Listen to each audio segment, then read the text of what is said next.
Silicon ಸಿಟಿಯ ಸಂಚಾರ ನಾಡಿ ಯಾವುದು ಕೇಳಿದ್ರೆ ಎಲ್ಲರೂ ಹೇಳೋದು BMTC ಬಸ್. ಬಟ್ BMTC ಬಸ್ನ EV ಸೆಕ್ಟರ್ನ ಬಸ್ಗಳಿದಾವಲ್ಲ, ಎಲೆಕ್ಟ್ರಿಕ್ ಬಸ್ಗಳು, ಸೊ ಅದನ್ನು ಓಡಿಸುವಂತಹ ಚಾಲಕರು ಸಾರಿಗೆ ಸಂಸ್ಥೆಗೆ ತಲೆನೋವಾಗಿದೆ.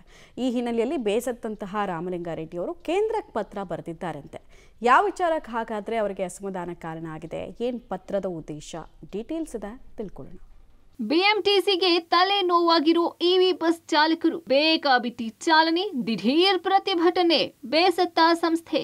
EV ಬಸ್ ಚಾಲಕರ ವಿರುದ್ಧ ಕೇಂದ್ರ ಸಚಿವರಿಗೆ ಪತ್ರ. HDKಗೆ ಸಾರಿಗೆ ಸಚಿವ ರಾಮಲಿಂಗಾರೆಡ್ಡಿ ಲೆಟರ್. ಪರಿಸರ ಸ್ನೇಹಿ ಎಲೆಕ್ಟ್ರಿಕ್ ಬಸ್ಗಳಿಂದ ಡೀಸೆಲ್ ಹಣ ಉಳಿತಾಯ ಆಗುತ್ತೆ, ಪರಿಸರಕ್ಕೂ ಹಾನಿ ಆಗೋಲ್ಲ ಅನ್ನೋ ಮಹತ್ವದ ಆಶಯದೊಂದಿಗೆ ಕೇಂದ್ರ ಮತ್ತು ರಾಜ್ಯ ಸರ್ಕಾರ ಅನುದಾನದಿಂದ ರಸ್ತೆಗೆ ಇಳಿದಿರೋ EV ಬಸ್ಗಳು ಪ್ರಯಾಣಿಕರ ಅನುಕೂಲಕ್ಕೆ ಸಹಕಾರಿ. ಆದ್ರೆ ಇಲ್ಲಿರುವ ಒಂದು ರೂಲ್ಸ್ ಈಗ BMTCಗೆ ಮಾರಕವಾಗ್ತಿದೆ.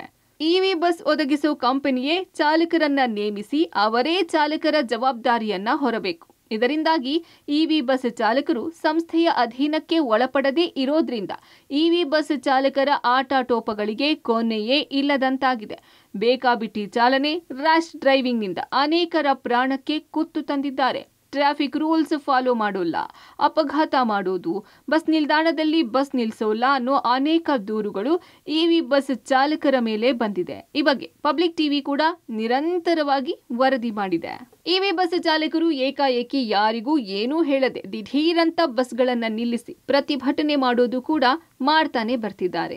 EV ಬಸ್ ಕಂಪನಿಗಳು ಸಂಬಳ, ಇತರೆ ಸೌಲಭ್ಯ ನೀಡಿಲ್ಲ ಅಂತ BMTC ಪ್ರಯಾಣಿಕರಿಗೆ ತೊಂದರೆ ಕೊಡೋದು ನಡೆಯುತ್ತಲೇ ಇದೆ.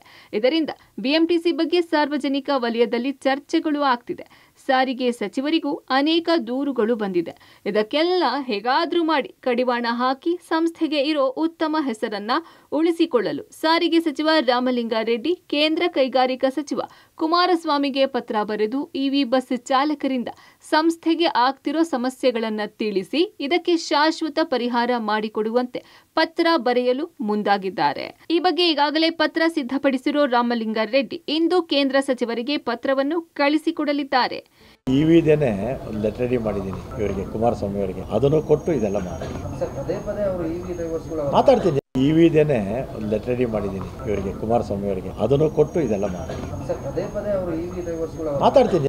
EV ಬಸ್ ಚಾಲಕರು ಸಾರ್ವಜನಿಕ ಸೇವೆಯಲ್ಲಿರೋದನ್ನ ಮರೆತಂತೆ ಇದ್ದಾರೆ. ಇದಕ್ಕೆಲ್ಲ ಒಂದು ನಿಯಮ ಬೇಕು. ಅವರು ಕೂಡ ಸಂಸ್ಥೆಯ ಹೆಸರನ್ನ ಉಳಿಸೋ ಕೆಲಸ ಮಾಡಬೇಕು. ಅದನ್ನ ಬಿಟ್ಟು ನಮ್ಮನ್ನ ಯಾರು ಏನೂ ಕೇಳೋಂಗಿಲ್ಲ ಅನ್ನೋ ದರ್ಪದಲ್ಲಿದ್ದಾರೆ. ಇದಕ್ಕೆಲ್ಲ ಅಂತ್ಯವಾಡೋ ನಿಟ್ಟಿನಲ್ಲಿ ಸಾರಿಗೆ ಸಚಿವರ ಪತ್ರದಲ್ಲಿ ಏನಿದೆ ಅನ್ನೋದು ಭಾರಿ ಕುತೂಹಲ ಮೂಡಿಸಿದೆ. Maruti, public TV, Bengaluru.